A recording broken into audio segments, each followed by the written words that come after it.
Kita tiap sore di pesantren itu, tiap sore mesti nyetel musik. Tapi sama gurunya nggak boleh ada syairnya. Jadi instrumen ya, instrumen aja disetel. Kita main bola, olahraga, itu disetel. Suatu saat ketika anak nyetel, datang teman dari pesantren sana. Dia ngomong, Fik, menurut ente, musik itu apa hukumnya? Anak ngomong, ada dua pendapat. Yang satu mengatakan haram dan satu menyatakan halal. Dan ana milih yang halal. Maka kita mau mengkaji sekarang bagaimana peraturan dari Allah SWT. Apa sih? Kalau kita kerja paling enak tuh saya contohkan sama polisi, sama tentara tuh. Dipanggil sama atasannya, Joko. Apa kata dia? Siap Dan. Siap dia. Mau disuruh apa? Kau berdiri di sana ya. Dan ini berdirinya sunnah apa wajib Dan? Bisa digampar tuh sama atasannya tuh. Kamu nih ngaji tanya sunnah sama wajib, udah perintah langsung amalkan. Begitu aturannya.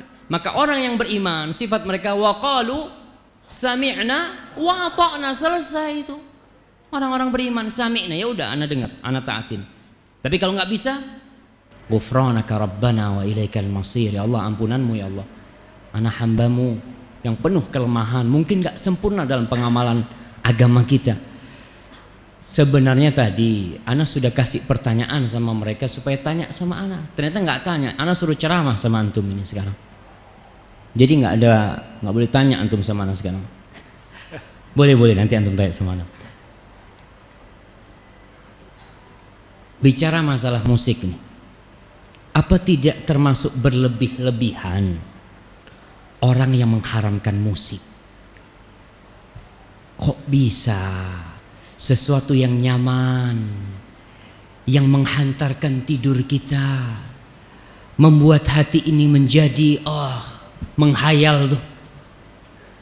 Kok bisa haram Ustaz? Kita aja dengar suara-suara burung itu halal gitu. Suara-suara yang indah.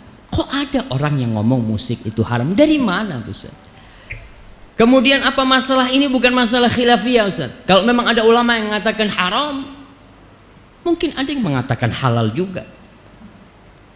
Sebelum jawab ini, saya akan menceritakan kejadian berapa tahun yang lalu. 1315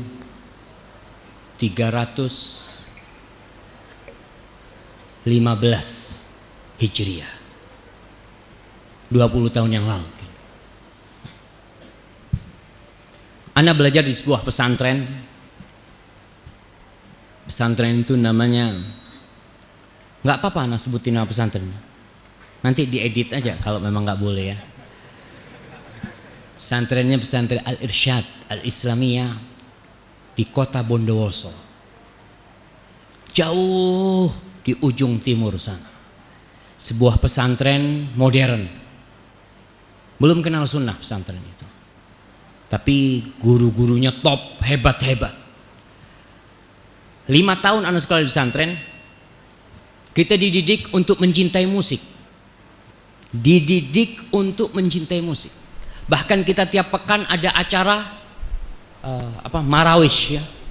Sambil joget-joget. Kita diajari main trompet, main macem-macem. Karena ketika itu buat kita musik itu halal. Bahkan kiai kita di pondok itu jangan ditanya, kelasnya kelas nasional tuh. Hebat. Bahkan nama beliau harum tertulis di buku-buku sejarah. Dan di pesantren kita punya klub drum band paling terkenal. Bahkan pernah main di istana. Klub itu. Kita nggak pernah tahu. Buat kita musikal pas 5 tahun di pesantren terjadi keributan. Keributan itu terjadi, ada ustadz-ustadz yang ngomong musik haram.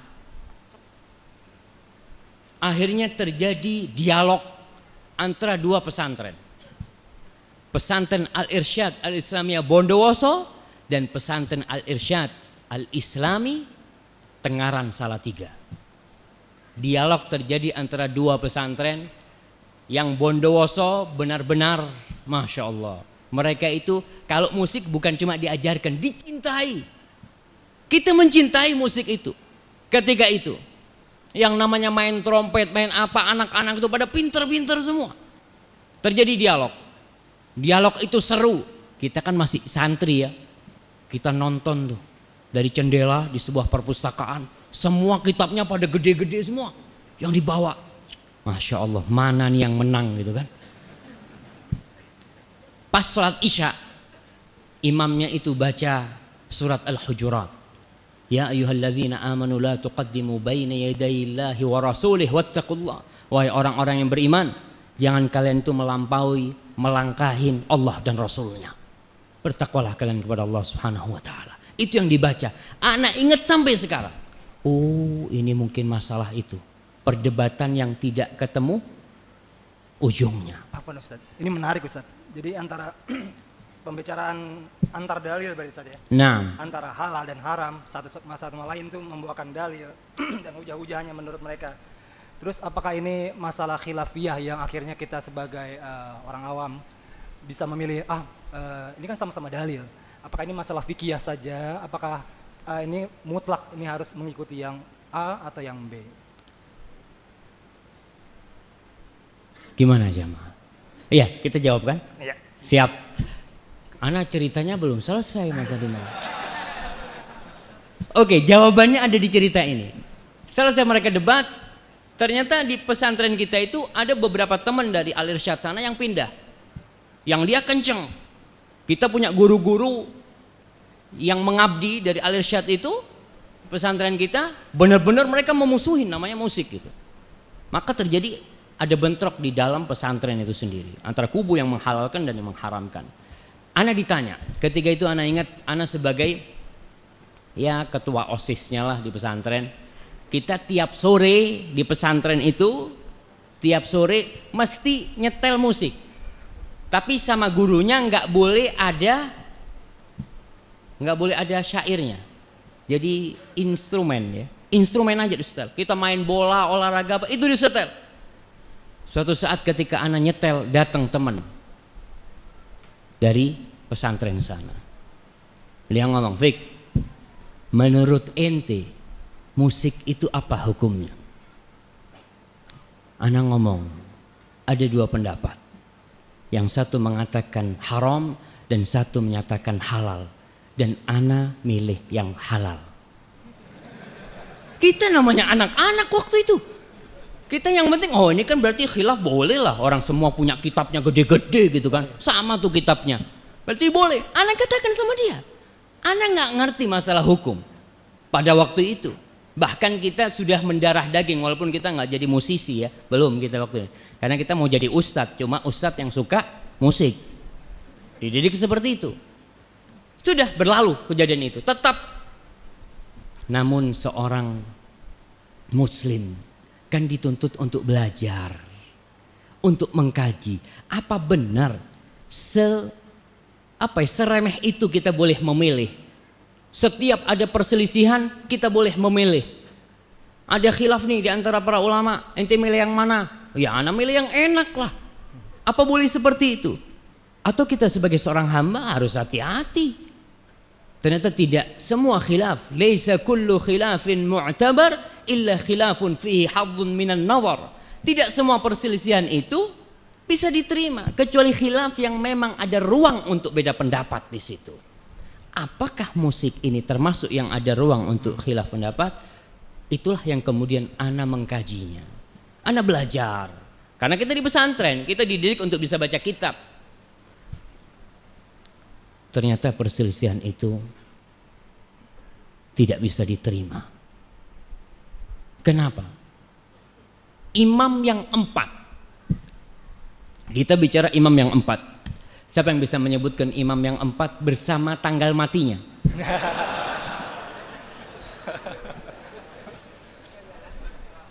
Nah, masa nggak ada mah? Oh, ada tuh di sebelah sono. Fadhal. Imam yang pertama Abu Hanifah 150 Hijriah, alhamdulillah. Yang kedua Imam Malik bin Anas 179, betul. Anak koreksi betul nggak? Anak lihat di sini. Nah, fadhal. Nah, 204 Hijriah.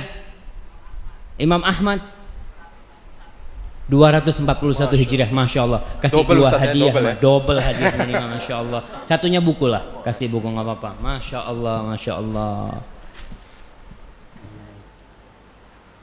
Nah, itu imam yang 4. Dari mulai Abu Hanifah 150. Pada 150 Hijriah itu lahir Imam Syafi'i. Beliau lahir tahun 80 Hijriah, Imam Abu Hanifah. Meninggal 150. Pas meninggalnya Abu Hanifah, lahirlah Imam Syafi'i. Maka dikatakan matal imam wa wulidal imam. Meninggal seorang imam dan dilahirkan kembali seorang imam. Itu Imam Syafi'i rahimahullah ta'ala. Kemudian Imam Malik 179. Kemudian Imam Syafi'i 204 dan Imam Ahmad 241. Subhanallah. Itu imam yang 4 berpendapat haram. Saya ngomong mau milih madhab yang mana ana ini? Kalau 4-nya haram, ada madhab lain kata dia. Madhab Zahiri itu ngomong halal. Ibnu Hazm Ustaz. Ibnu Hazm nih. Ibnu Hazm ini menyatakan halal. Coba kita lihat kapan Ibnu Hazm lahir dan kapan imam yang terakhir meninggal. Siapa yang tahu Ibnu Hazm itu lahir kapan? Ada yang tahu? Ana harus nyontek juga jemaah. Ibnu Hazm ini beliau dilahirkan tahun 384 Hijriah. Imam yang terakhir meninggal kapan? 241. Jadi 143 tahun ya. Betul. 143 tahun kemudian lahir Ibnu Hazm. Dia meninggal tahun 456. Jadi perbandingan meninggalnya dengan meninggalnya Imam Ahmad 200 tahun kira-kira. Ibnu Hazm ini berpendapat bahwasanya musik itu halal. Ana ngomong kira-kira bisa diterima enggak ya? Kalau ana mau ikut hawa nafsu ana waktu itu, ana akan ikut Ibnu Hazm. Tapi setelah dipikir-pikir, masa imam yang 4 nih salah? Kemudian satu imam nih benar. Pendapat dia itu ternyata mendhaifkan semua hadis. Dia mengatakan dalam kitabnya Al-Muhalla Ibnu Hazm yang menyebutkan kira-kira 21 hadis tentang musik. Kemudian dia mengatakan, kata dia, tunggu nih, mana perkataan Ibnu Hazm? Kullu ma ruwiya fiha batilun maudhu. Semua hadis yang diriwayatkan tentang musik ini adalah batil, enggak benar dan palsu. Kok bisa? Masa imam yang 4 nerima hadis palsu sama hadis batil? Ana jadi bingung, kayaknya enggak. Maka kita lihat nih, bagaimana pendapat ulama tentang hadis-hadis yang katanya Ibnu Hazm semuanya batil dan palsu. Ternyata Ibnu Hazm ini seorang alim ulama yang besar, yang senior, tapi dia bukan ahli hadis. Sosok ahli hadis yang lebih dari beliau, Imam Bukhari umpamanya. Imam Bukhari mensahihkan hadisnya. Ibnu Hibban, pengarang kitab Sahih Ibnu Hibban, mensahihkan hadisnya. Maka ana ngomong sepertinya harus dikaji lebih dalam lagi. Apakah benar yang katanya Ibnu Hazm itu semua hadis tentang musik itu batil dan palsu? Kalaupun ada yang sahih, ya nggak sorry gitu kan, nggak ada penyebutan musik itu nggak ada. Maka di sini kita tidak akan merendahkan Ibnu Hazm. Ibnu Hazm adalah sosok ulama senior, dan ketika kita mengkoreksi pendapat Ibnu Hazm, kita tidak mengkoreksi pendapat itu dengan pendapat kita. Siapa ente gitu loh, baru jadi ustadz udah berani jelek-jelekan Ibnu Hazm. Lah, ma'adzallah kita menjelek-jelekan Ibnu Hazm. Kita berbicara tentang agama nih. Kita membandingkan antara pendapat yang mengatakan halal dan haram. Bukan masalah makruh ini.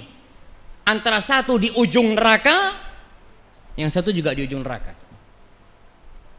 Yang mengatakan haram berarti dia, ya sudah, yang melakukannya bisa masuk neraka. Yang mengatakan halal, kalau ternyata dia menghalalkan yang haram, maka dia juga berbahaya urusannya ketika menghalalkan yang haram. Ibnu Hazm adalah ulama senior, beliau memiliki buku-buku yang banyak sekali, tapi tetap buat ana Abu Hanifah, Imam Malik, Imam Syafi'i, dan Imam Ahmad bin Hambal, beliau lebih agung buat ana. Kita ini orang awam mau ikut siapa? Orang awam kan biasanya taklid kan ya, ikut-ikutan. Kita mau Ustaz, ana ini nggak tahu dalil Ustaz. Cobalah ana kepingin tahu siapa sih yang berpendapat ini. Imam Syafi'i, alhamdulillah, udah ana ikut Imam Syafi'i. Nggak apa-apa, karena kita mungkin nggak bisa untuk mengkaji dalil, tapi dilihat antara imam-imam itu mana yang lebih bertakwa, mana yang lebih berilmu dalam permasalahan yang sedang diperdebatkan itu.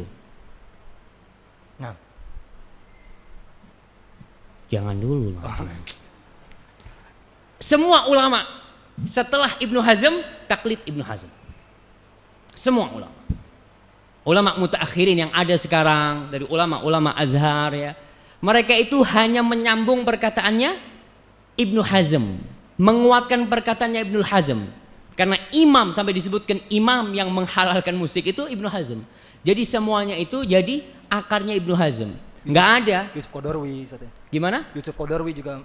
Iya, umpamanya Syekh Yusuf Qaradawi, Abu Zahra, ulama Mesir, kemudian Muhammad Al-Ghazali, ulama Mesir, yang di buku-buku mereka menyebutkan bahwasanya musik itu halal selama tidak membuat orang itu lalai gitu ya. Itu halal. Siapa imam mereka? Ibnu Hazm. Jadi pokoknya ini di Ibnu Hazm.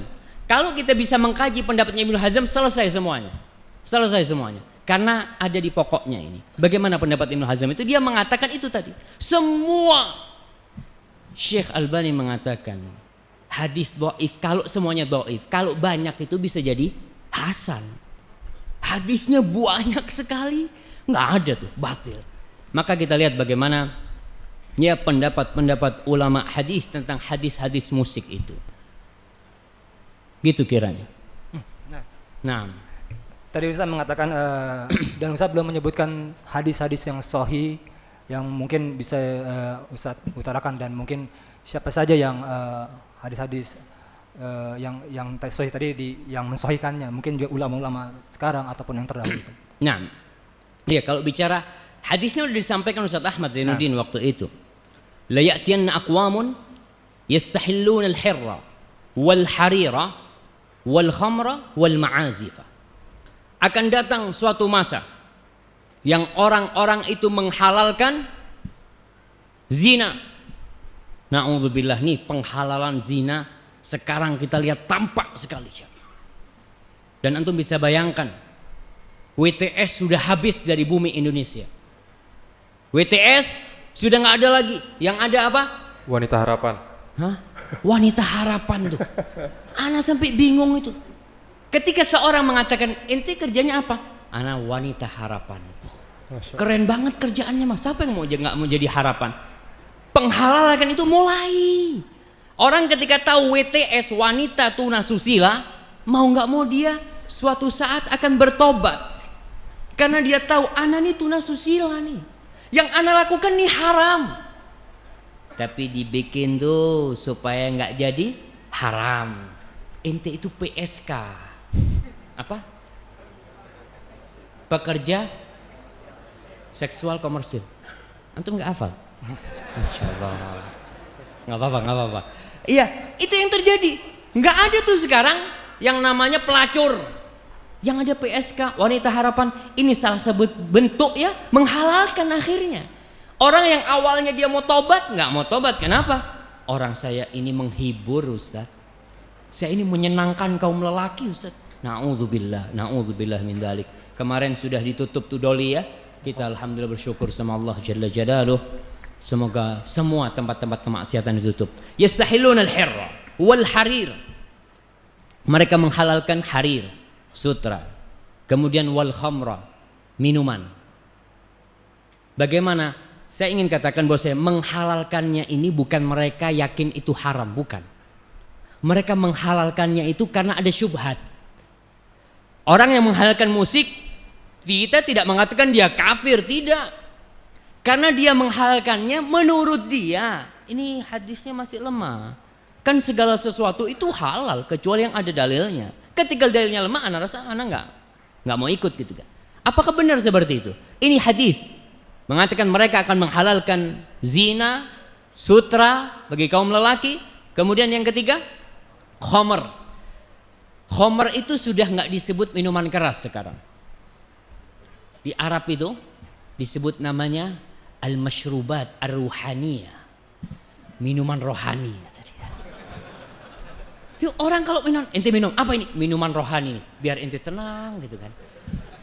Orang kan, oh coba gitu kan, na'udzubillah, na'udzubillah. Itu orang menghalalkan itu. Dan yang keempat, wal ma'azifa. Ma'azif itu jam'u mi'zaf. Jamak dari mi'zaf. Mi'zaf itu artinya alat musik. Subhanallah. Dan ini salah satu jawami'ul kalim yang diberi Rasul SAW. Beliau mengucapkan kata-kata yang ringkas tapi maknanya luas sekali. Beliau tidak mengatakan yang haram itu gendang, yang haram itu tombur, yang haram itu piano, enggak, ma'azif.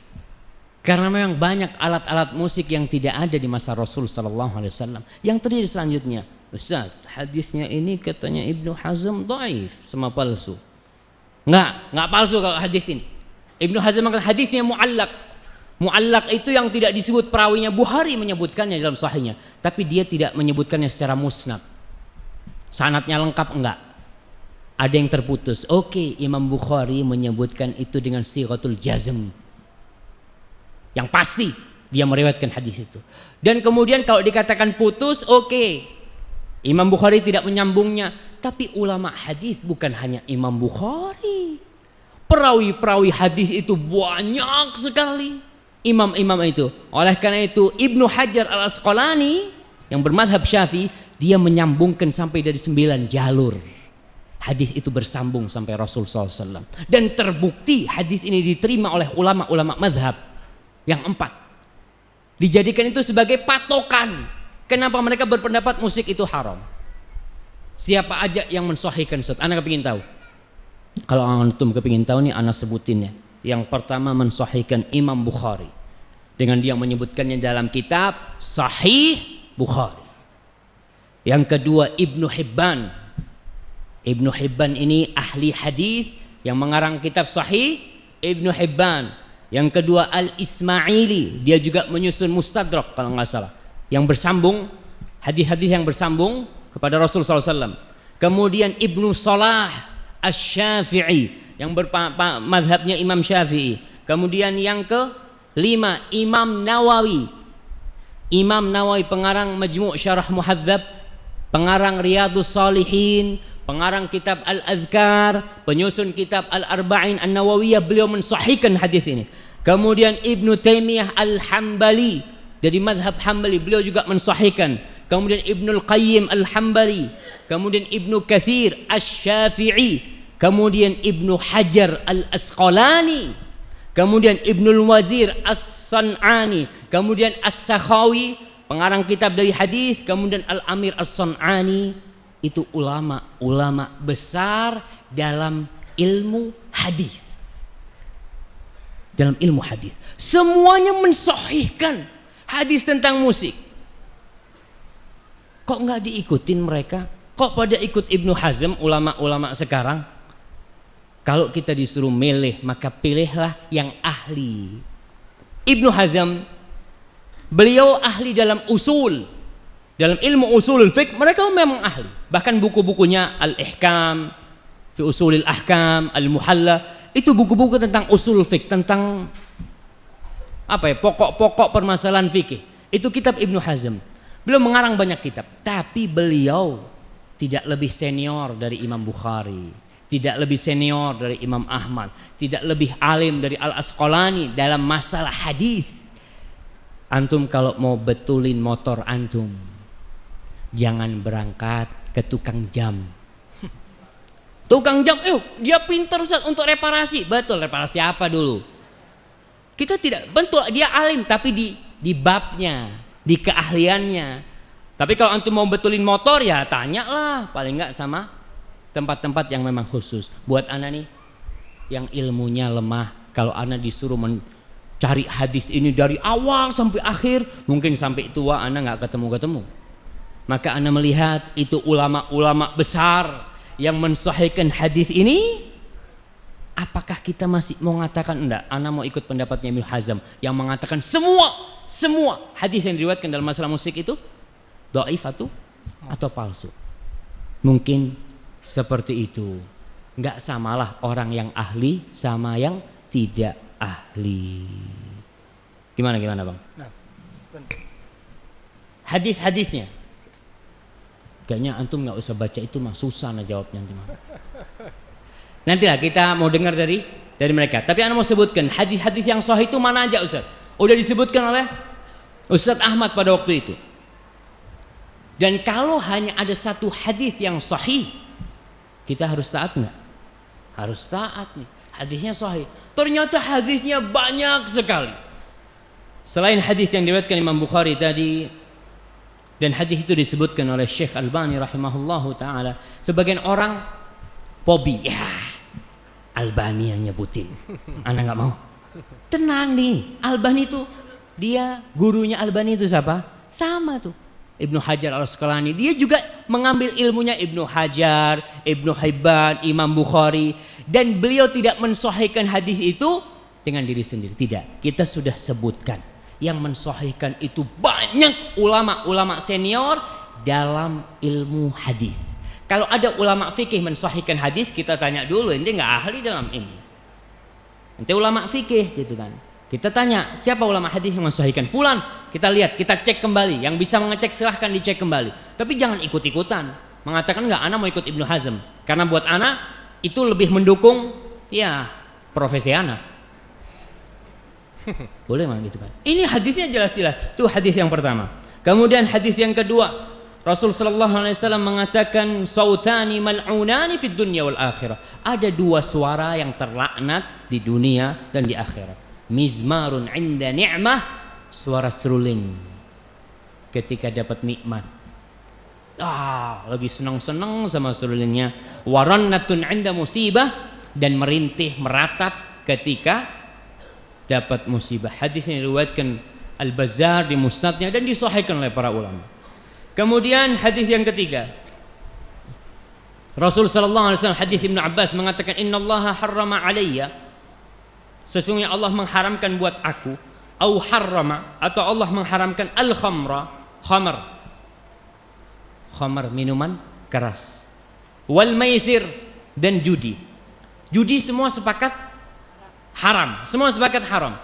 Dulu di masanya orde lama, orde baru ya, masanya Pak Harto, ada sebuah judi terselubung namanya SB. Porkas. Singkatan apa tuh Porkas? Oke lah, itulah. Itu orang-orang kan sampai Pak Haji. Anda ingat waktu SD itu ngelihat ya orang pakai sarung, pakai kopiah, beli itu nomor. Nih, itu kan. Karena dia nggak tahu kalau itu ternyata judi, tapi karena terselubung orang mah nggak kebayang tuh judi. Kemudian wal kubah wa kullu muskin. Kubah ini adalah genderang. Apa namanya? Ana nggak tahu nama-nama alat musik itu apa yang bundar-bundar itu. Rebana. Hah? Bukan rebana. Gendang ya. Gendang lah.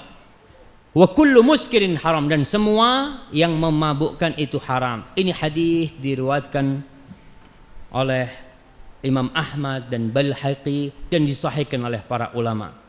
Kemudian hadis lain yang diriwayatkan dari Abdullah bin Amr bin As. Kita lihat nih, hadis-hadis ini bukan dari satu sahabat.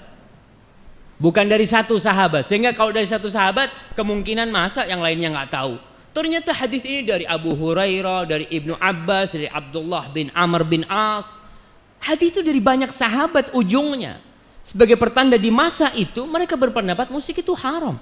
Innallaha azza wa jalla, sesungguhnya Allah azza wa jalla harramal khamra wal maisra wal kubah wal ghubaira wa kullu muskirin haram. Sesungguhnya Allah itu mengharamkan minuman keras, maisir, dan kubah tadi, genderang itu, wal ghubaira. Ghubaira ini minuman keras yang terbuat dari jagung. Dulu ada orang yang ngomong, Apa sih hukumnya minum air? Halal minum air itu. Kemudian makan kurma apa hukumnya? Halal. Terus kalau kurma campur air disimpan, kok bisa jadi haram? Karena jadi homer dia. Air sama kurma disimpan di satu tempat, di apa istilahnya? Difermentasikan. Dia ngomong, kok ente bisa ngomong haram? Ini kan cuma air, cuma kurma. Allah mengatakan, Rasul mengatakan, kullu muskirin haram. Semua yang memabukkan haram. Dalam hadis ini disebutkan, kubah, alat-alat itu ternyata haram. Biasanya nih kalau kita lihat hadis-hadis ini nyampur antara minuman keras, judi, terus apa? Gendang. Kok dikumpulkan tuh? Biasanya memang berkumpul di dunia ini. Orang kalau main judi mesti ada musik tuh.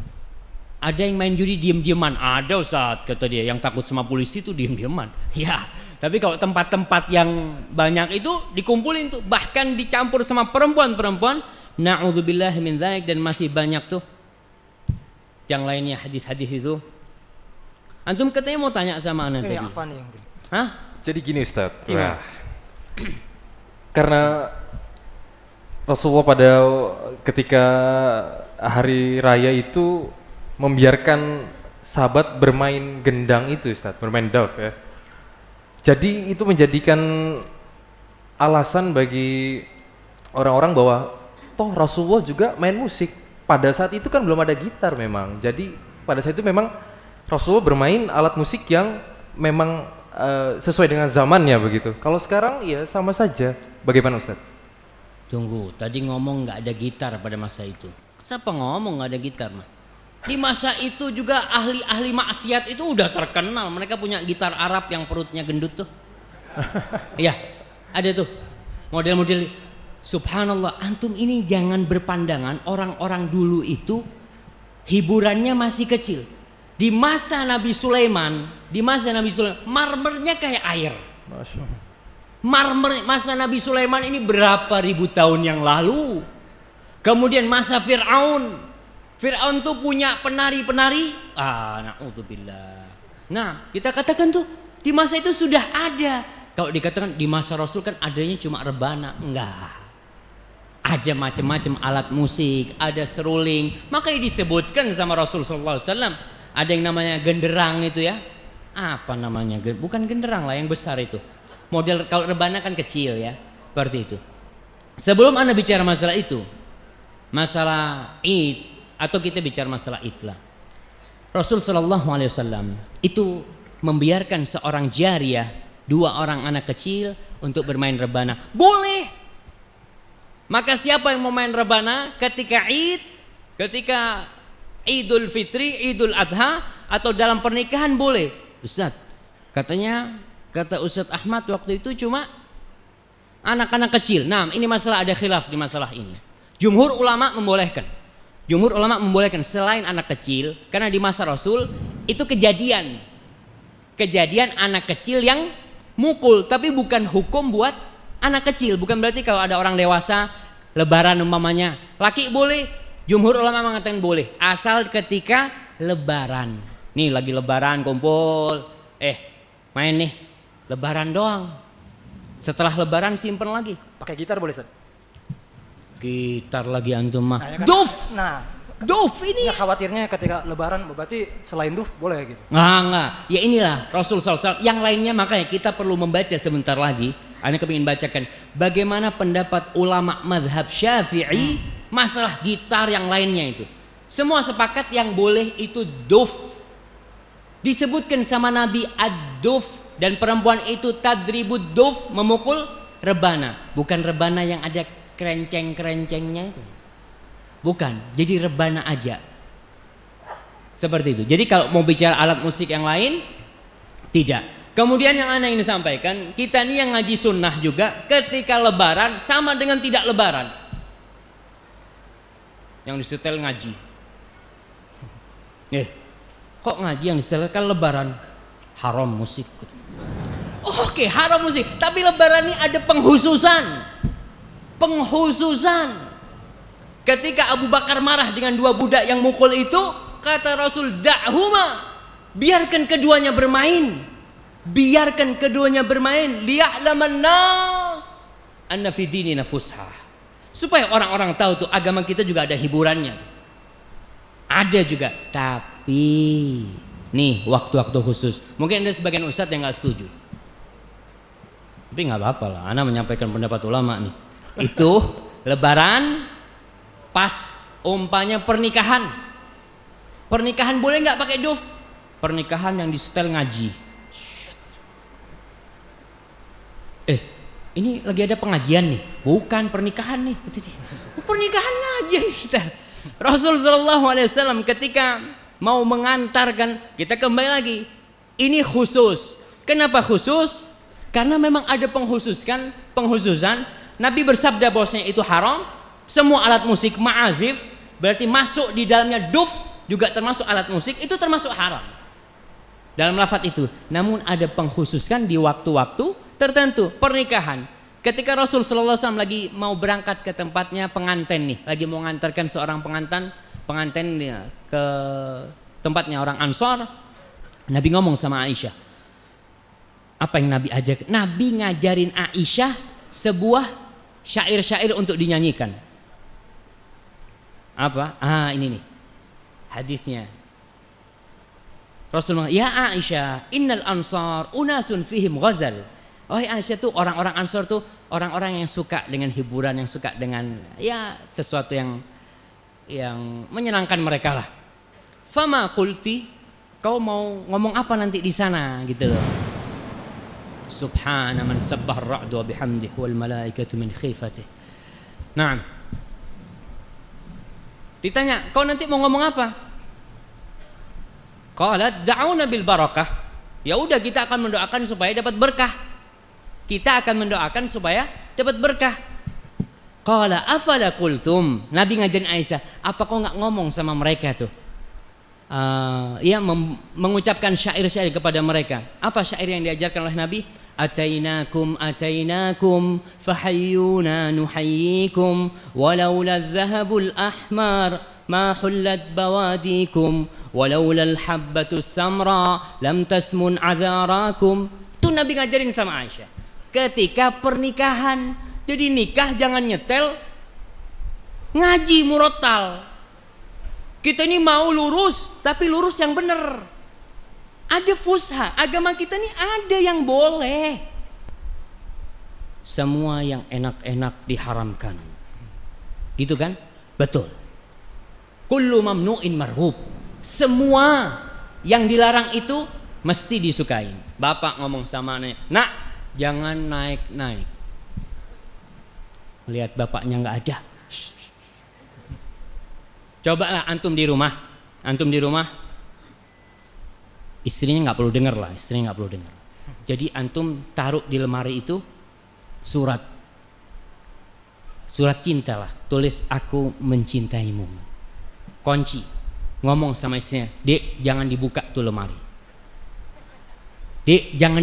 lemari, insya Allah kita pergi, dia kepingin tahu tuh, ini kenapa, nggak boleh, kepingin dia buka, itu semua yang dilarang. Allah sudah kasih di diri kita memang kecintaan. Zuyyina linnas hubbus syahwat. Sudah dicintakan hubus syahwat itu. Dan musik ini termasuk syahwat. Orang itu senang condong kepada musik, tapi kok diharamkan. Itulah ujian dalam kehidupan ini. Tapi kalau untuk lebaran,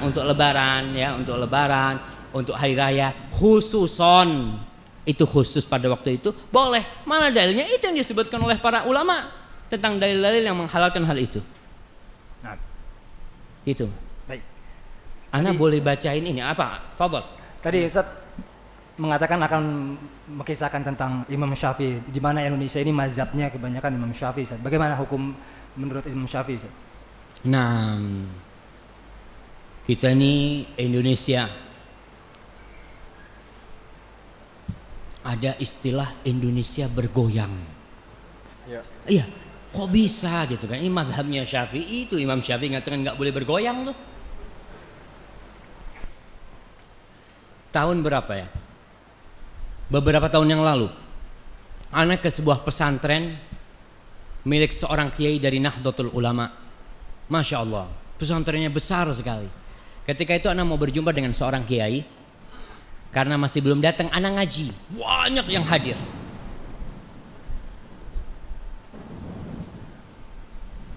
Banyak yang hadir waktu itu, maka anak, dengerinlah.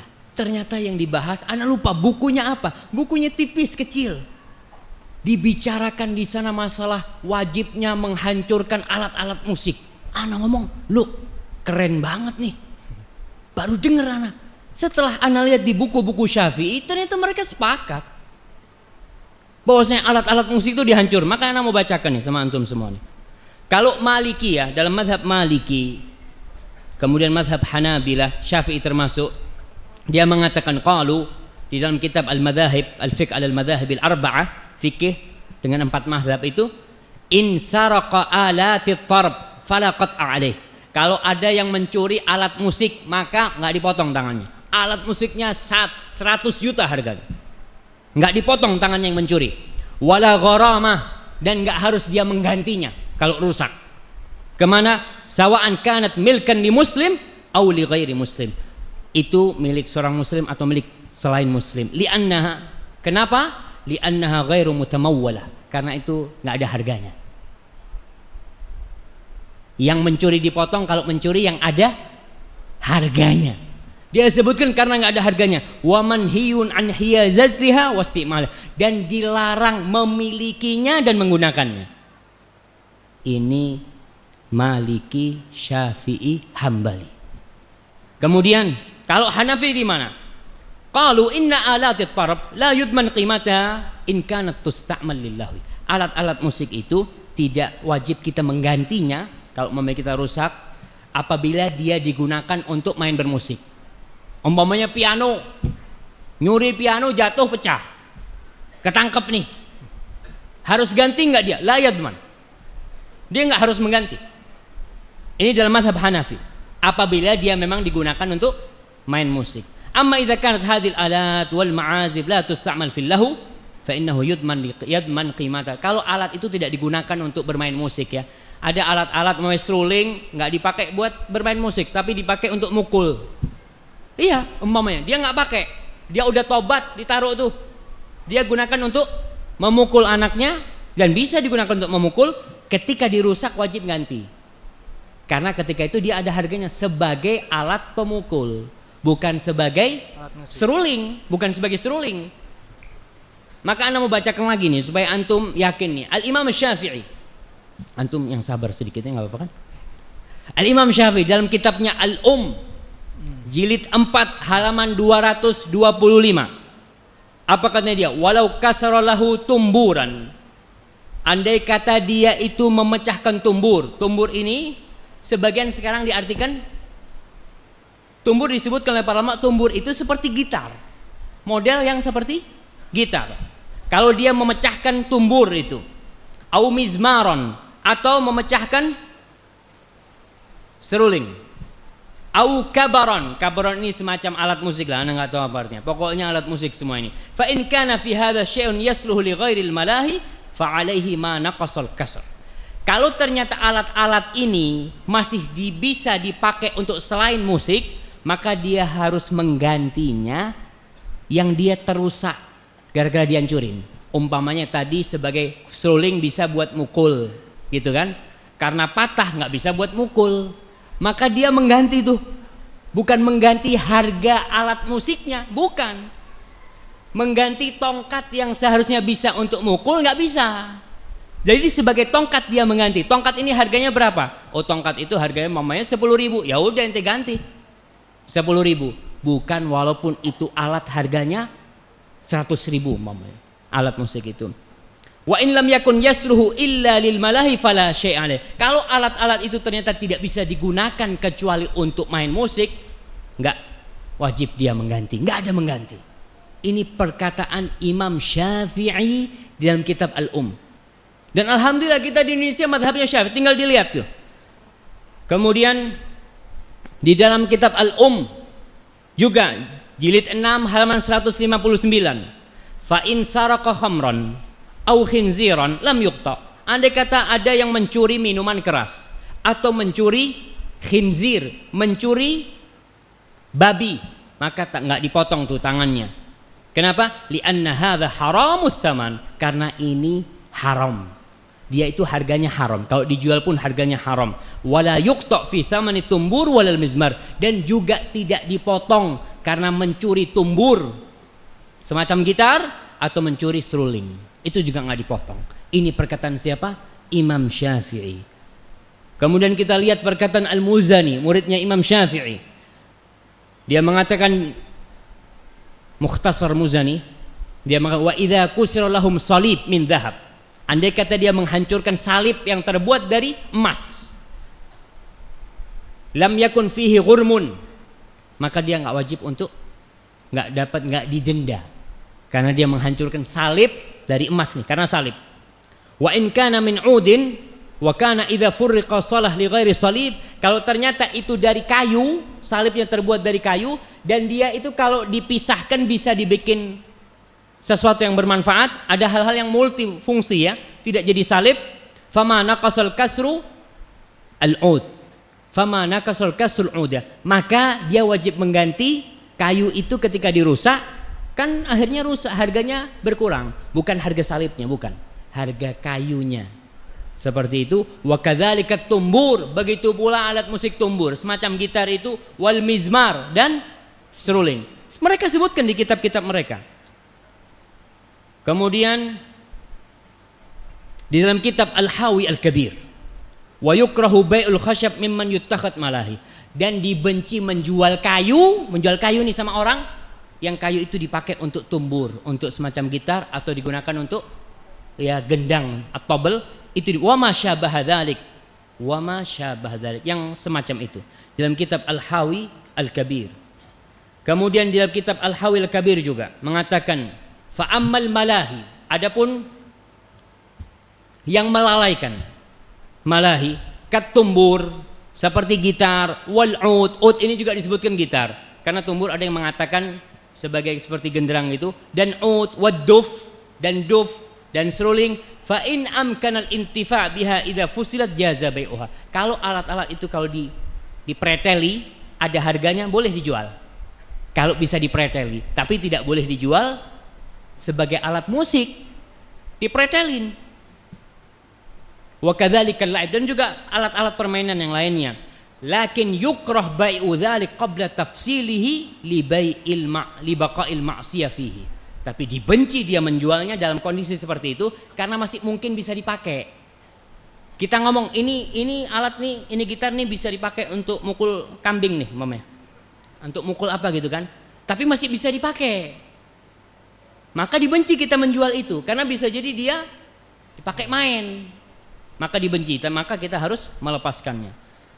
Kemudian banyak sekali di kitab-kitab ana bacakan dan mudah-mudahan antum bisa sabar. Qala al-Mawardi di dalam Al-Hawi Al-Kabir. Al-Mawardi itu seorang alim ulama Syafi'i yang terkenal sekali, yang memiliki kitab Adabuddin Ad-Dunya Al-Ahkam Sultaniyah. Dia mengatakan, ammal kalbu wal khinzir, adapun anjing, babi, wal khamru, dan minuman keras, fala qimata ala mutlifihi, dia tidak mengganti kalau dia merusaknya, tidak mengganti kalau dia merusaknya. Wala qat'a ala sariqihi, yang mencuri juga nggak dipotong tangannya. Walima ruya anin Nabi sallallahu alaihi wasallam, berdasarkan hadis tentang masalah khinzir, tentang masalah anjing. Fa ammat tumbur wal mizmar wasairul malahi, dia mengatakan adapun tumbur tadi semodel gitar itu, wal mizmar dan seruling, wasairul malahi, dan semua model alat musik, fasti'maluha mahdhur, menggunakannya itu dilarang. Mahdhur itu mamnu, dilarang. Wa kadzalika iqtina'uha, begitu pula menyimpannya. Ada orang udah nggak main musik tapi masih disimpan tuh alat, boleh nggak? Nggak boleh. Ini Imam Mawardi madhabnya Syafi'i. Kalau Imam Nawawi sudah katakan tadi ya. Wa insara, kita baca yang lainnya. Perkataan ulama Asy-Syairazi dalam kitabnya Al-Muhadzab, dia mengatakan,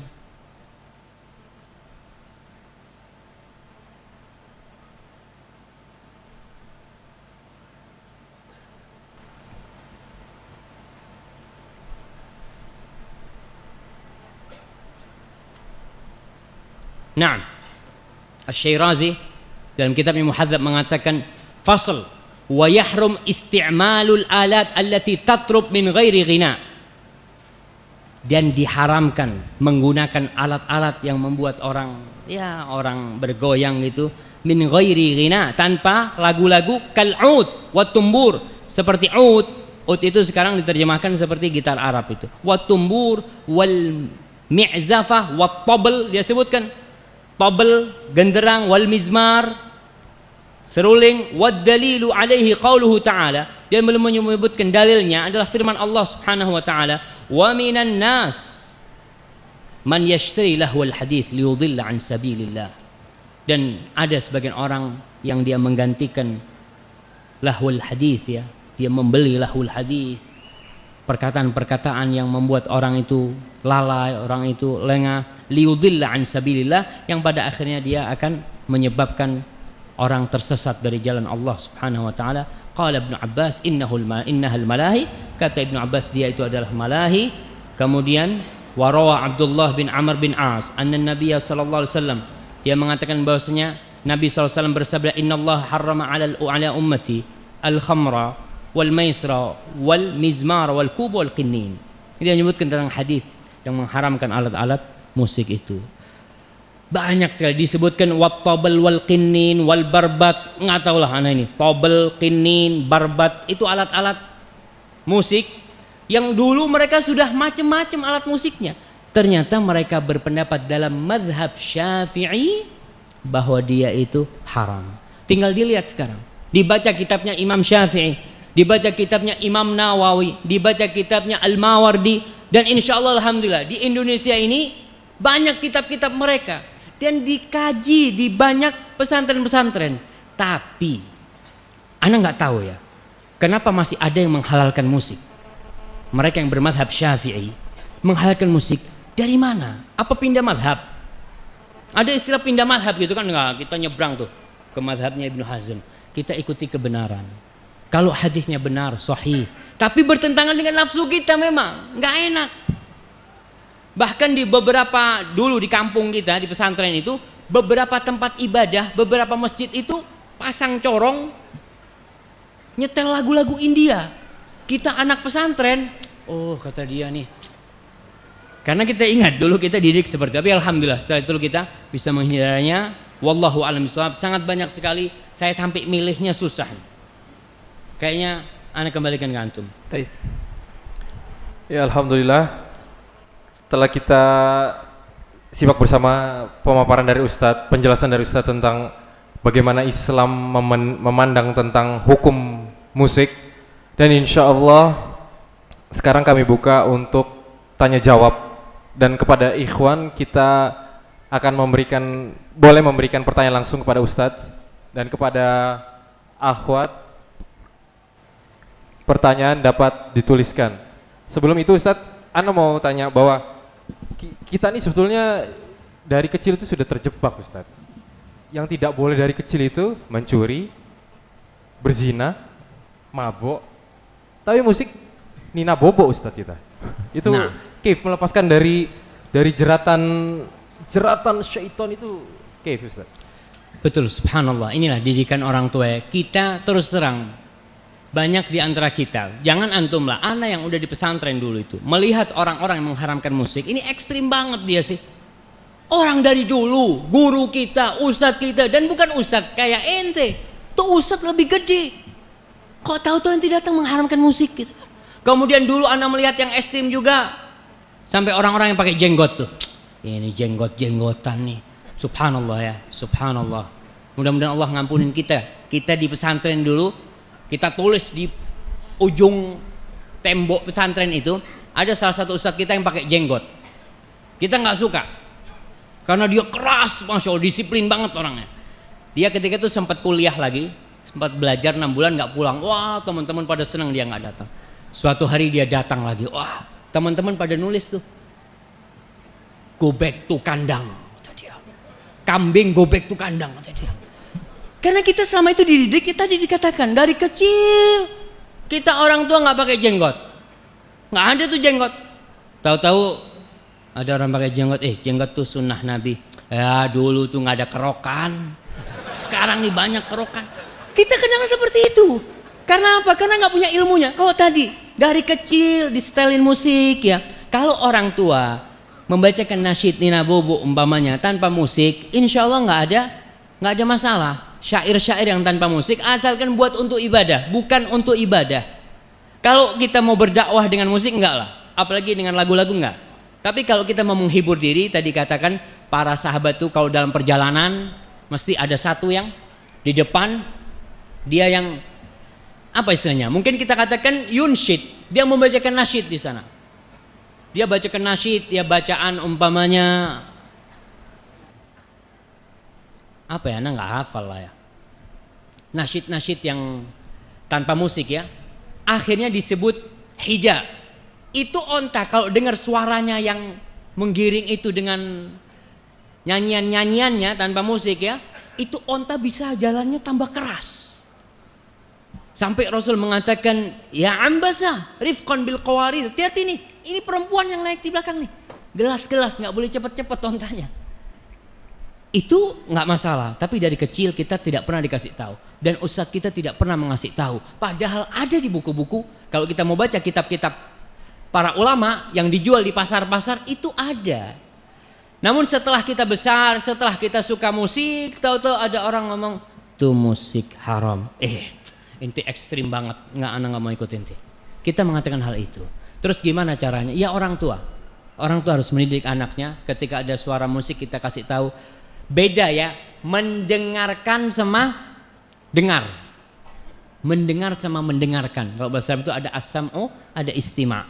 Kita kadang-kadang lagi diam gitu ya, nunggu suara musik di mana-mana gitu kan. Sampai nggak bisa dihindarin. Bagaimana hukum kita? Ya udah, jangan mendengarkan. Tapi dengar dia akan terdengar. Jangan mendengarkan maksudnya menikmati. Nah itu nggak boleh kita. Kalau gerak-gerak itu berarti menikmati. Wallahu a'lam bishawab. Jadi sekarang orang tua harus mengajarkan kepada anaknya. Tapi kalau antum yang dah hadir ke sini, antum yang dengarkan kajian ini, belum puas, alhamdulillah. Berarti antum punya kewajiban untuk menggali kembali. Untuk mencari kembali, untuk membaca. Ustadz tadi tuh bilang ulama Syafi'i, Imam Syafi'i, anak kepingin lihat langsung, alhamdulillah. Itu pertanda di hati kita ada keinginan untuk kebenaran. Kita untuk mencari nih. Bukan kita mengatakan enggak, anak pokoknya mau ikut fulan. Kan ada dua pendapat Ustadz.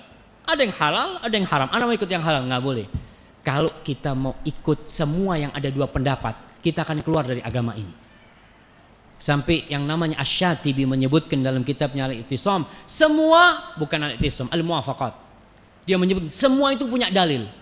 Semua punya dalil. Orang yang menghalalkan khamr punya dalil. Orang yang menghalalkan umpamanya zina, sekarang di Indonesia lagi muncul tuh orang-orang yang menghalalkan zina. Yang ya dedengkot-dedengkotnya itu ada di balik fakultas-fakultas Islam. Muncul buku judulnya Tuhan izinkan aku untuk menjadi pelacur. Tuhan izinkan untuk menjadi pelacur. Dia ceritakan di sana, apa bedanya menikah dengan melacurkan diri? Orang sama-sama memuaskan nafsunya lelaki kata dia. Sama-sama. Maka semua punya dalil, tapi bukan pakai dalilnya. Benar enggak dalilnya? Sahih enggak? Kemudian sebagai orang awam, lihatlah ketika kita memang tidak bisa memilih mana yang hak, mana yang lebih kuat, mana yang marjuh, mana yang rojih. Tatkala itu maka kewajiban kita ngelihat nih. Anda lihat nih Imam Syafi'i kayaknya lebih alim nih. Imam Nawawi, orang semua imam itu mengatakan hadisnya sahih. Datang orang mengatakan enggak sahih setelah bertahun-tahun. Datang orang mengatakan itu, wallahu alam bissawab. Nah, mungkin bagi ikhwan yang ingin bertanya silakan. Mike. Coba satu berdiri.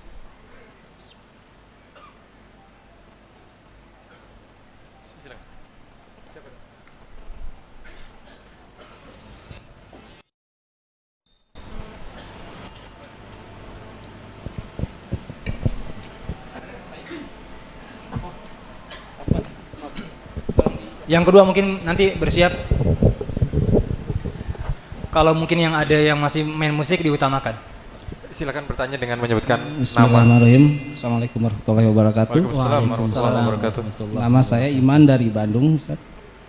Ini saya mau bertanya, yang pertama kadang kala anak-anak kita atau keponakan kita dia menyanyikan lagu, dia mendendangkan lagu-lagu anak-anak, ya itu ya dia kan nggak pakai musik gitu.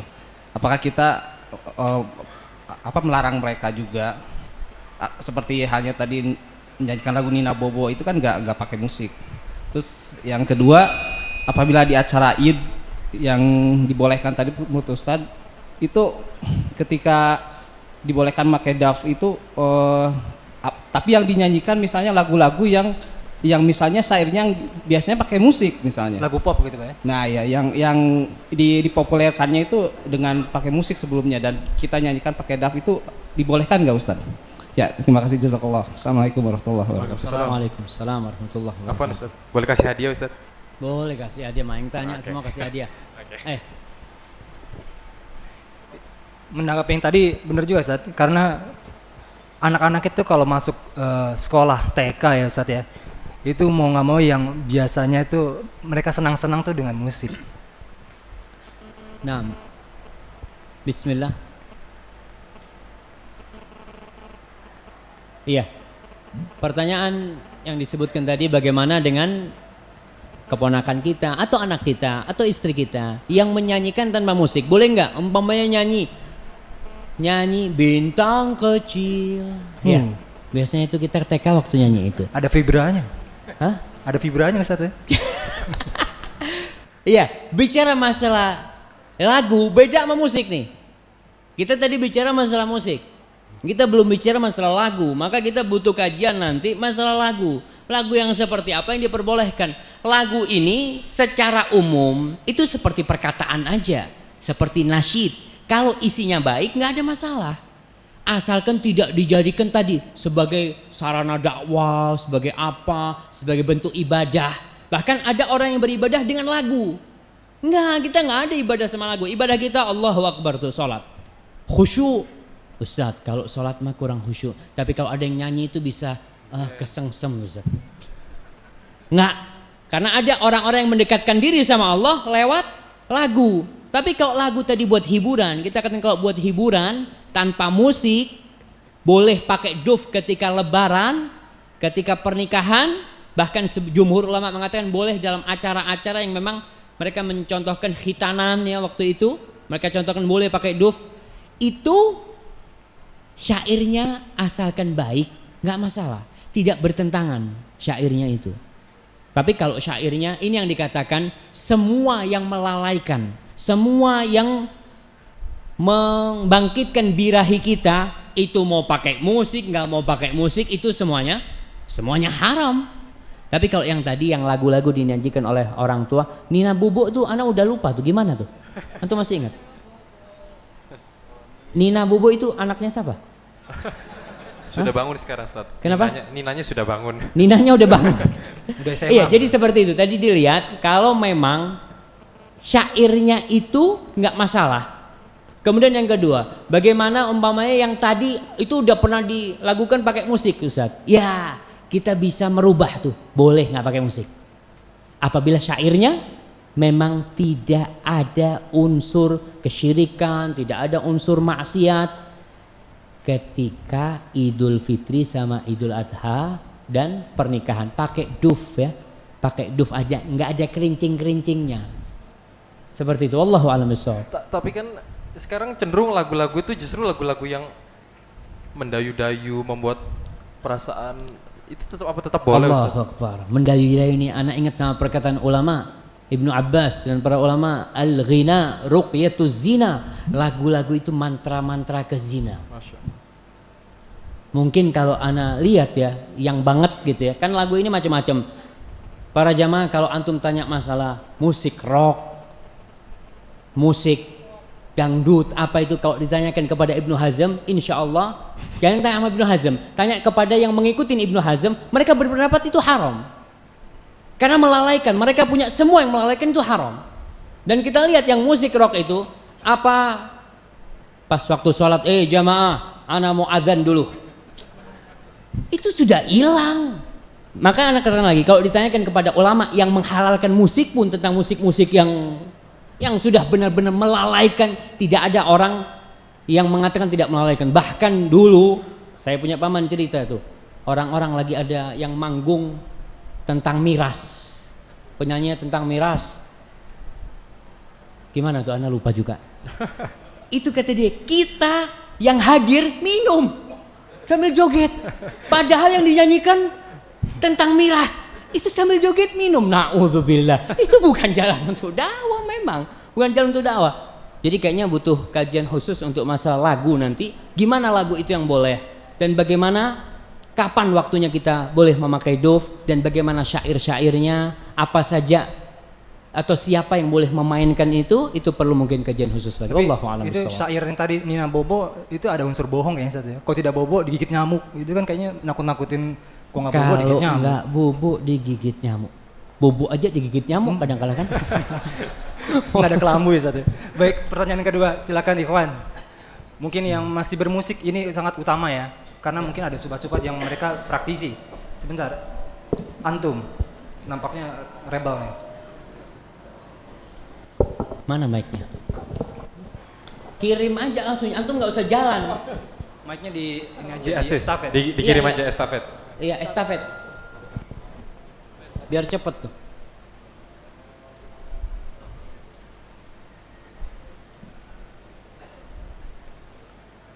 Yang masih bermusik ini kesempatan bagi Anda saudaraku untuk bisa memberikan pertanyaan-pertanyaan yang mungkin Anda ada di benak kepala-kepala Anda. Silakan Mas. Ya, silakan. Nama dan dari mana? Assalamualaikum. Silakan berdiri. Nama saya Aryo. Jadi gini Ustaz, dulu saya kenal sunnah itu dari musik awalnya. Jadi saya dulu punya misi gini, saya pengen ngedakwahin teman-teman saya yang jauh dari agama, malah bukan sekedar jauh dari sunnah. Jadi ana mikir gimana caranya gue bisa ngedakwahin mereka tanpa perlu ngedatangin mereka. Karena ngedawahin orang-orang teman-teman kita yang ahli maksiat itu susah, Tat. Kayak ngedatengin singa. Jadi kalau misalnya kita dekat nih, kita dakwain, jangan gini. Kita malah diterkam, malah jadi, wah ngapain sih lu ngedawain gue, udah kayak ustadz aja gitu. Terus, ana punya ide gimana caranya, ana bikin musik yang ada unsur nasihatnya, Ustaz. Seperti itu. Nah, itu bagaimana Ustaz? Kalau misalkan kita emang benar-benar harus ngindarin musik itu, apa solusinya buat ngedawahin teman-teman yang jauh dari agama gitu Ustaz? Nah, Masya Allah, Barakallahu fikum. Ya, pertanyaan yang sangat bagus sekali. Memang kita ini kadang-kadang kesulitan untuk mendakwain tuh teman-teman yang minum. Orang-orang pada pacaran ke sana, kita bawa mic, a'udzubillahi minasyaitonirrajim. Kan? Susah gitu kan. Kadang-kadang orang berpikir gimana kalau kita mendakwain mereka dengan cara yang lebih masuklah ke mereka. Tadi dikatakan apa boleh kita pakai musik-musik tapi isinya nasihat. Musik sudah selesai, urusan musik, hukum musik selesai. Urusan sekarang masalah lagu. Boleh nggak kita lagu-lagu nasyid umpamanya, nasyid yang tidak jadi kebiasaan, sekedar untuk ya. Imam Ahmad bin Hanbal pernah suatu hari dia ditanya, ya Aba Abdillah, dia ditanya nih, hadhil qasaid ar-riqaq allati fi dzikril jannah wan nar. Wahai Abu Abdillah, ini qasidah syair-syair ya yang disebutkan, yang menyebutkan tentang surga, yang menyebutkan tentang neraka. Ayy syai' taqulu fiha, gimana pendapatmu tentang itu? Bayangkan ditanyakan kepada Imam Ahmad. Mithl ayy syai', gimana contohnya? Contohnya itu gimana yang disebutkan sama orang-orang itu? Qultu, maka yang bertanya ini Abi Hamid Al-Khalqani mengatakan, yaqulun, yang mereka katakan itu, idza ma qala li rabbi amastahyaita ta'sini wa tukhfi adh-dhanba min khalqi wa bil isyani ta'tini. Kayak gitu. Faqala a'id alayya, coba kau ulangi lagi. Idza ma qala li rabbi amastahyaita ta'sini wa tukhfi adh-dhanba min khalqi wa bil isyani ta'tini. Setelah itu Imam Ahmad masuk ke rumahnya. Waraddal bab, dia tutup pintunya. Fasami'tu nahibahu, aku mendengar dia menangis. Dan dia mengulangi bait-bait itu. Baik, ini artinya idza ma qala li rabbi, ketika Rabbku berkata kepadaku kelak, amastahita ta'sin, kau enggak malu berbuat maksiat sama aku? Kau tidak malu berbuat dosa di depanku, dan kau sembunyikan dosa-dosamu dari orang banyak. Dari ciptaanku kau sembunyikan dosa-dosamu, dan kau menghadapku dengan dosa-dosa itu, dan kau datang dengan dosa kepadaku. Imam Ahmad nangis baca itu. Ketika kita baca syair-syair seperti itu, diperbolehkan. Syekh Albani pun dalam kitabnya membolehkan hal itu. Yang penting tidak dijadikan ya kebiasaan, ya kita akhirnya bikin klub, bikin grup nih, grup urusan nasyid-nasyid seperti itu. Enggak. Jadi itu kalau kita membaca yang tadi kita kan Rasul sallallahu alaihi wasallam bersama para sahabatnya ketika menggali, umpamanya menggali parit, beliau mengatakan ya untuk memberikan semangat, karena ada lagu-lagu itu orang semangat kadang-kala, tapi ingat lagunya yang tidak ada unsur maksiat. Beliau mengatakan apa? Siapa yang ingat tuh? Yang dibaca sama Rasul sallallahu alaihi wasallam ketika menggali parit itu. Waghfir lil ansari Allahumma la 'aisha illa 'aishul akhirah faghfir lil ansari wal muhajirah. Ya Allah, tidak ada hidup kecuali hidup akhirat. Ampuni orang muhajirin dan orang-orang ansor nih. Sambil menggali mereka itu. Kalau dulu di tentara, mungkin sekarang masih ada. Biasanya mereka lari di depan pondok itu, kita dengar tuh, lari. 1.000, 1.000, 2.000. Yang seperti itu, yang tidak mengandung unsur musik dan tidak melalaikan, nggak ada masalah, nggak ada masalah. Wallahu a'lam bishawab. Tapi sekali lagi, masalah lagu itu perlu dikasih kajian khusus insyaallah. Wallahu a'lam bishawab. Baik, sebelum membacakan pertanyaan dari akhwat, satu pertanyaan antum. Berdiri, ya. Ya.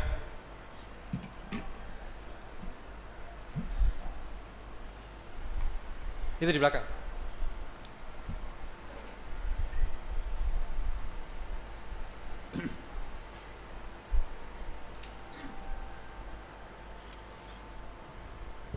Assalamualaikum warahmatullahi wabarakatuh. Waalaikumsalam. Saya mau tanya, kalau musik atau lagu dalam konteks budaya Ustadz, kayak reggae sendiri kan, reggae itu punya Jamaika ya.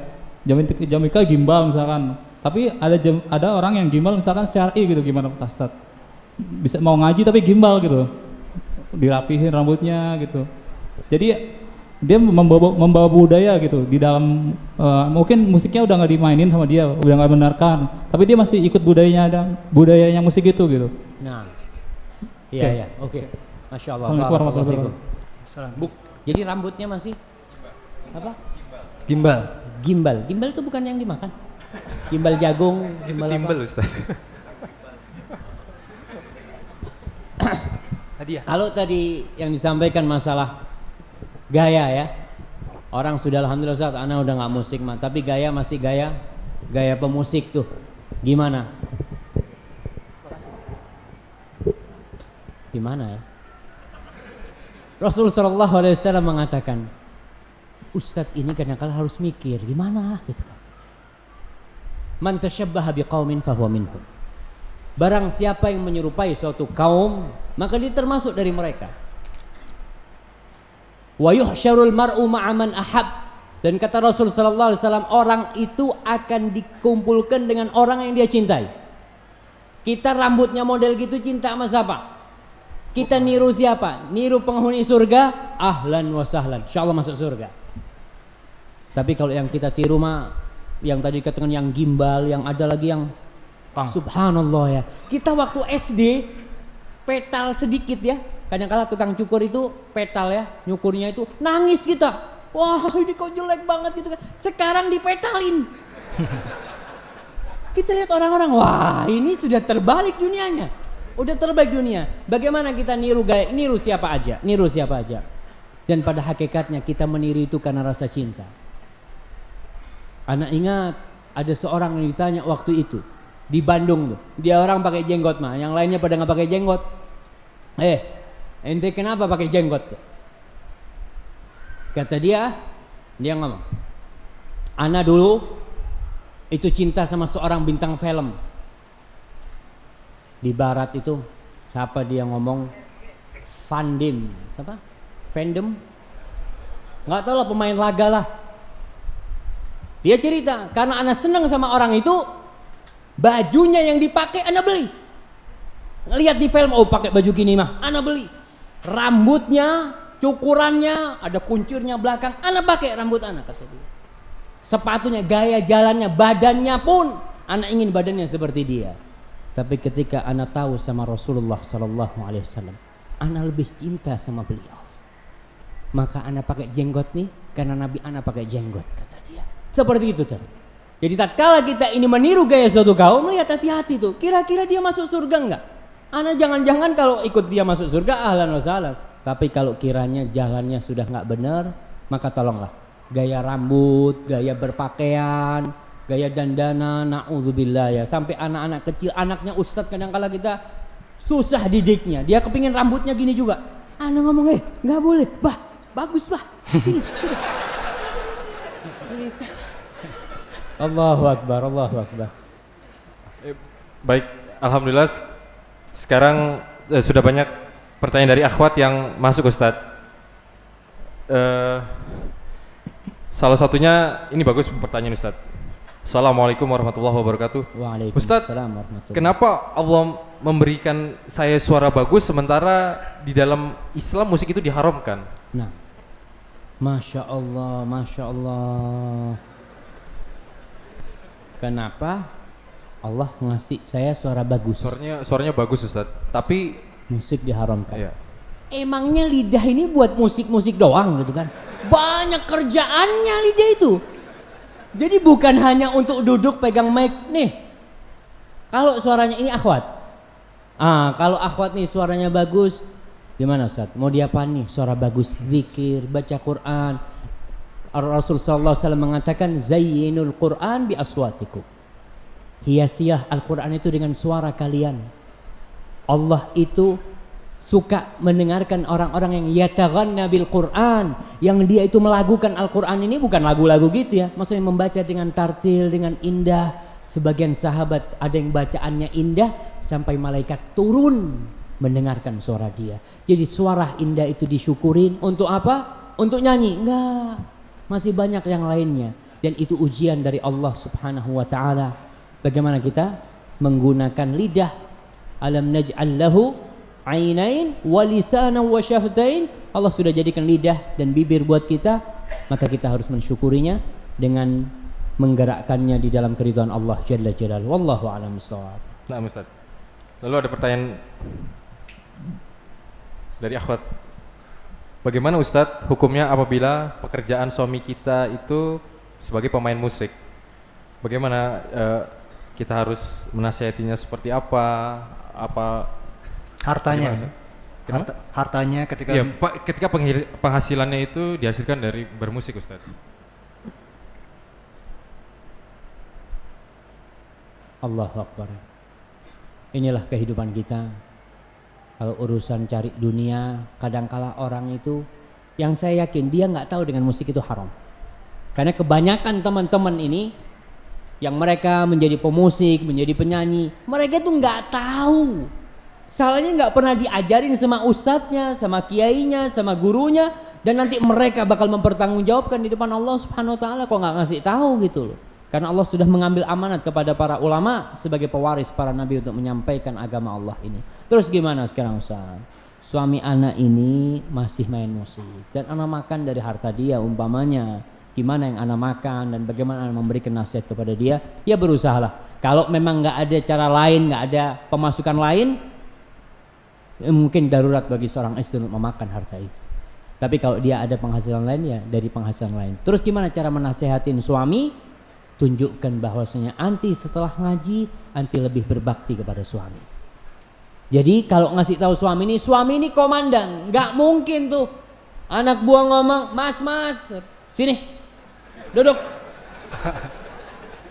Nih, anak baru habis kajian Ustadz ya, duduk dulu, anak ambil air dulu. A'udzubillahi minasyaitonirrajim. Bismillahirrahmanirrahim. Nggak mungkin kayak gitu ngasih tahu suaminya. Suaminya ini duduk lah. Kadang-kala kita pura-pura ya lagi makan bareng. Ketinggalan tuh kitabnya di situ, kita taruh. Mas, ana mau ke dalam dulu ya. Kadang kalau suami sambil nunggu, kitab apaan nih? Gitu kan. Dia baca. Suami itu biasanya nggak mau diguruin. Nggak mau, egois banget tuh. Soalnya anak juga suami, anak tahu. Jadi kadang-kala kita tetap ustadz itu juga salah. Jangan antum mengatakan ustadz nggak salah. Apalagi yang nggak ngaji.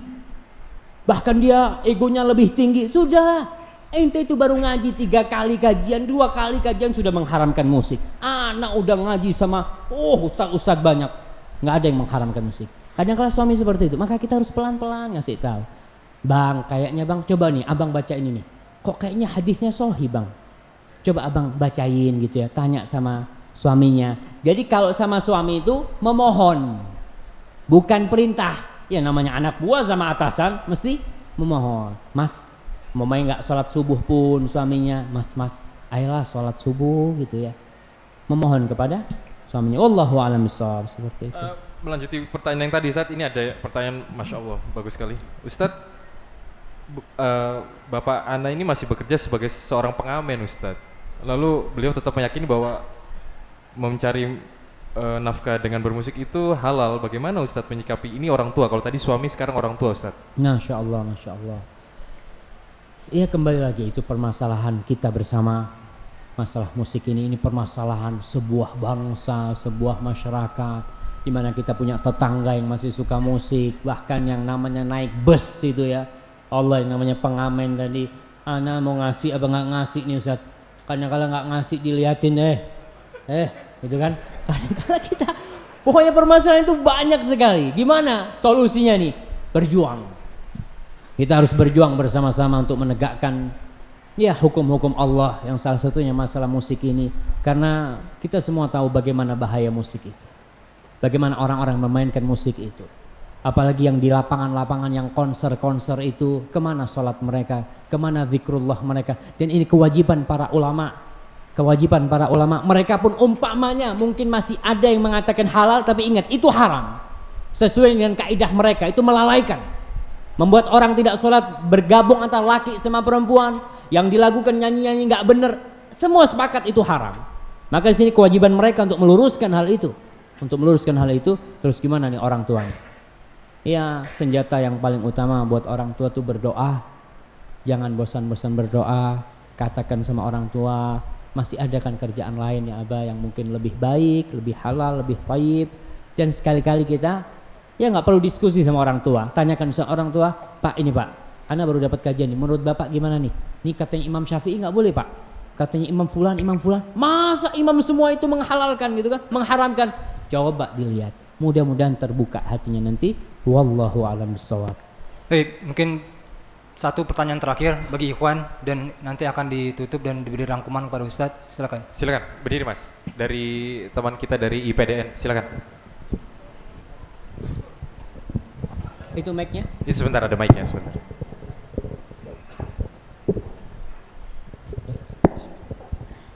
Bismillahirrahmanirrahim. Terima kasih atas kesempatan yang diberikan. Di sini Ustadz ada 3 yang ingin saya tanyakan. 3? Banyak banget mah. Ini terakhir ini satu mah. Ya saya tidak mau menyanyiakan kesempatan ini Ustadz. Yang pertama, sebenarnya selama ini sebelum saya ikut kajian-kajian sunnah ini, saya juga masih sering mendengarkan musik dan itu saya lakukan sebelum tidur misalnya dan segala macam. Nah, tapi setelah saya tahu bahwa musik itu haram, apalagi yang selama ini saya dengarkan ya cenderung musik India dan kawan-kawan, saya mulai berusaha untuk merubah menjadi mendengarkan murattal sebelum tidur. Nah, di sini ada kontradiksi lagi Ustadz. Katanya kalau musik juga kalau mendengarkan murattal ini sebagaimana di surah Al-Anfal ayat 2, innamal mu'minuna allazina iza dzukirallahu dan seterusnya Ustadz. Itu kan kalau kita mendengarkan Al-Quran berarti hati kita harus gemetar katanya, orang mukmin dan termasuk orang mukmin, bukan justru menikmati murattal itu untuk tidur. Nah, ini yang ingin saya tanyakan, gimana pandangan Ustadz terhadap mendengarkan murattal sebagai pengantar tidur atau sementara belajar menikmati musik-musik ayat Al-Quran atau murattal. Selanjutnya yang kedua Ustadz, mengenai kemurnian Islam atau kita merujuk ke Arab Saudi, sebagaimana di Arab Saudi adalah sebagaimana kita ketahui Wahabi. Nah, di sini ada yang kontradiksi juga Ustadz. kita mengatakan bahwa penggunaan alat gendang boleh pada hal-hal yang khusus, misalnya pernikahan dan atau Idul Fitri, Idul Adha. Nah, kemarin saya lihat di YouTube pada saat ada pameran alutsista, alat khusus itu apa, sistem pertahanan, ada Raja Arab Saudi, otomatis di situ ada ulama-ulama senior, ada ulama besar, kok dibolehkan memukul alat gendang sambil mengiringi rudal. Saya lihat di YouTube, Ustaz. Nah, itu hukumnya gimana? Padahal di situ ada ulama-ulama senior yang mengerti akan hadis-hadis sahih, Ustaz. Nah, selanjutnya yang terakhir, Ustaz, kami kan di pendidikan ini kadang musik itu bagian dari kehidupan kami. Dalam artian setiap apel, setiap apa pasti kita akan menyanyikan lagu kebangsaan. Nah, yang saya tanyakan, bagaimana hukum menyanyikan lagu kebangsaan, Ustaz? Padahal itu untuk menaikkan semangat kebangsaan kita. Nah. Ya, terima kasih. Wassalamualaikum warahmatullahi wabarakatuh. Waalaikumsalam warahmatullahi wabarakatuh. Kasih hadiah dulu. Kasih. Ustaz. 5, Van. 5, Van. Tapi pertanyaannya banyak banget, noh. Apa? Iya. Yang pertama. Yang pertama apa yang pertama? Yang pertama itu murata untuk murata, mengangkat itu. ya. Allah Subhanahu wa taala mengatakan innamal mu'minuna alladzina idza dzukirallah wajilat qulubuhum wa idza tuliyat alaihim ayatuhu zadatuhum imana wa ala rabbihim yatawakkalun. Bagaimana kita mendengarkan Al-Qur'an sebelum tidur? Boleh enggak? Padahal kita ini kalau baca Quran seharusnya itu kita katakan, seharusnya kita terdetak hati kita, ya, tambah iman kita. Tapi itu lihat kondisi kita. Kadang-kala imam baca Al-Fatihah, kita memikirin itu motor dah dikunci belum tuh. Imamnya baca Al-Fatihah, kita dengar suara imam itu. Kadang-kala memang tidak hadir kita di situ. Maka itu seharusnya dalam artian bagaimana kita ketika mendengarkan Al-Qur'an Al-Karim kita hadir di sana, bukan berarti karena kita ana mah kok kurang khusyuk ya, ana matikan aja, enggak. Karena mudah-mudahan dengan kita dengerin terus, nanti lama-lama kehusyuan itu kadang-kala akan datang timbul kepada kita, nggak langsung. Jadi ada orang yang imannya sudah tinggi, dengar satu ayat langsung bergetar. Tapi ada orang-orang yang imannya masih digiring, ya, terus sampai puncaknya baru dia, ya Allah benar ya yang disampaikan oleh Allah Subhanahu wa taala itu, baru akan bergetar. Itu yang pertama. Yang kedua, bagaimana masalah rebana yang mengiringi lomba apa? Alutsista di Saudi, Ustaz. Nah, berkaitan dengan rebana aja ya. Kan kita katakan tadi, sebagian ulama membolehkan rebana itu selain pernikahan, selain Id, di acara-acara kebahagiaan. Model mereka membolehkan masalah khitanan, itu boleh, itu pendapat jumhur. Walaupun sebagian ulama mengatakan nggak boleh kecuali nikah sama Idul Fitri. Mungkin itu. Kalau dikatakan tadi mungkin ada ulama-ulama kok nggak menegur. Kadangkala yang namanya penguasa itu bukan kita mengatakan tidak menegur. Mungkin sudah ditegur tapi tetap aja kewajiban seorang ulama ketika melihat kemungkaran hanya memberitahu, bukan memprovokasi umat. Yuk nih pemimpinnya nggak benar nih. Bukan. Kewajibannya seorang alim ulama itu memberitahu, mengasih tahu. Kalau sudah dia sampaikan, ya udah selesai tugasnya. Bukan dia kewajibannya untuk meluruskan dengan senjata, tidak. Bukan itu yang diperintahkan. Yang ketiga, lagu kebangsaan, Ustaz. Hah? Lagu kebangsaan. Lagu kebangsaan. Lagu-lagu yang tidak ada unsur, kita katakan lagi, yang tidak ada unsur kesyirikan, tidak ada unsur pemujaan, tidak ada unsur kemaksiatan, secara umum itu boleh. Tapi kalau di situ ada unsur apa? Unsur kesyirikan, unsur kemaksiatan, apa saja lagunya, itu tentunya tidak boleh. Wallahu a'lam bishawab. Tapi mungkin ini perlu ditanyakan kembali kepada ustadz-ustadz yang lebih senior, apakah diperbolehkan lagu kebangsaan kita dibacakan? Kalau memang ingat tidak ada bertentangan dengan syariat, menurut hemat ana mungkin ana salah, nggak ada masalah. Tapi kalau ada unsur-unsur kesyirikan di sana, maka tentunya semuanya itu tidak boleh kita lakukan. Kecuali dengan tanpa alat musik gimana, Ustaz? Tanpa musik tentunya tanpa musik ya, tanpa musik. Kalau sampai musik ya musiknya udah kita tahu masalah hukum musik itu.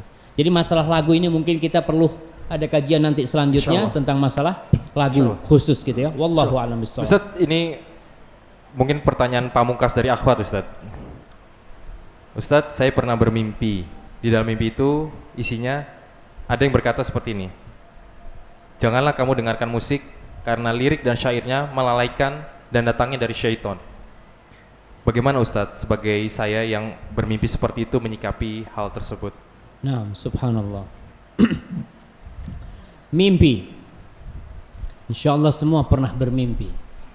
Mimpi itu ada yang bermakna. Ada mimpi yang hanya bunga tidur, yang tidak ada maknanya. Ada mimpi-mimpi yang di dalamnya ada nasihat-nasihat. Bahkan ada sebagian orang yang bermimpi bertemu dengan Rasulullah SAW. Bagaimana sikap kita menyikapi mimpi-mimpi nasihat, mimpi-mimpi petuah? Itu pada hakikatnya karunia Allah buat kita. Maka terimalah petunjuk dari Allah yang lewat mimpi selama tidak bertentangan dengan agama kita. Nanti dapat lagi mimpi, Ustaz, ana mimpi lain Ustaz, katanya musik itu halal.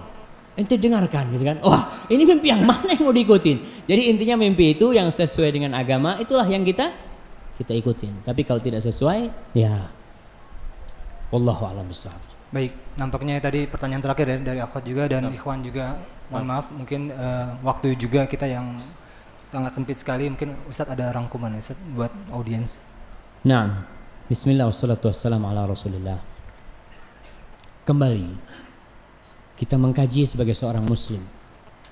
Allah Jalla Jalaluhu mengatakan, ya ayyuhalladzina amanu udkhulu fis silmi kafah. Wahai orang-orang yang beriman, masuklah kalian ke dalam agama Allah ini secara kafah. Wala tattabi'u khutuwatis syaitan. Jangan ikuti jejak-jejak syaitan. Innahu lakum aduwwum mubin. Syaitan itu adalah musuh yang sangat nyata buat kalian. Bagaimana dengan urusan musik ini? Mungkin ada hal-hal yang sebelum kita Islam kita sudah lakukan. Kemudian setelah belum kita ngaji kita sudah lakukan. Setelah kita ngaji ternyata nggak boleh. Ya berusahalah kita untuk meninggalkannya agar kita kafah Islam kita. Kita benar-benar mengikuti agama Allah secara sempurna. Juga tadi sudah saya sampaikan. Mungkin nanti ada orang-orang yang mengatakan tentang kajian-kajian kita ini, ya itu mah orang-orang yang ekstrim lah, orang-orang yang nggak benar. Subhanallah. Mungkin apa? Wahaboy Ustadz. Wahaboy. Wahaboy. Apa mau wahaboy? Lakop-lakop Ustadz. Oke, macam-macam lah seperti itu. Kita harus sabar. Kita menyampaikan agama Allah tanpa ada unsur apapun. Dan itu kewajiban kita. Ikut nggak ikut, ya kita doakan semoga dia mendapatkan hidayah dari Allah Subhanahu Wa Taala dan tetap kita harus santun. Tadi kita bacakan tentang perkataan ulama masalah menghancurkan alat-alat musik. Ingat, menghancurkan alat-alat musik itu adalah tugas Hay'ah Amar Ma'ruf Nahi Munkar. Kalau kita punya mungkin di negara-negara Islam itu adalah polisi yang ditugaskan untuk mencegah kemungkaran itu. Mereka lah yang bertugas. Jadi jangan antum keluar dari sini masuk rumahnya tetangganya. Enggak lah ya. Ke toko musik Ustaz ya. Gimana? Ke toko musik ngancur-ngancurin gitu ya. Enggak. Tetap ud'u ila sabili rabbika bil hikmati wal mau'izatil hasanah wajadilhum billati hiya ahsan. Ajaklah mereka kepada jalan Allah dengan hikmah, dengan nasihat-nasihat yang baik dan dengan dialog yang dengan cara lebih baik pula. Semoga Allah memberikan hidayah kepada mereka. Dan yang kita sampaikan itu adalah pendapat ulama-ulama besar. Itu bukan pendapat ana, bukan pendapat teman-teman, bukan pendapat ustadz-ustadz. Itu pendapat Imam Syafi'i, pendapat Imam Malik. Imam Malik ini pernah ditanya, Imam Malik itu di kampungmu orang-orang pada main musik. Dipikirnya Imam Malik membolehkan musik. Apa kata Imam Malik? Innama yaf'aluhul fusaq minna. Yang berbuat itu orang-orang fasik. Di kampung kita ada memang, tapi yang berbuat itu siapa? Orang-orang nggak benar. Bukan itu pendapat Imam Malik, pendapat Imam Ahmad, Imam Abu Hanifah, kemudian kita lihat Imam Bukhari, Ibnu Hibban, Al-Ismaili, Imam Nawawi, Ibn Salah, kemudian Ibnu Hajar Al-Asqalani, terus itu yang bisa ana sampaikan. Kalau ana yang ana sampaikan benar itu dari Allah Jalla Jalaluhu. Kalau salah dan kurang berkenan itu dari diri ana. Allah dan Rasulnya terbebaskan dari kesalahan itu. Wassallallahu ala nabiyina Muhammad wa ala alihi wasallam.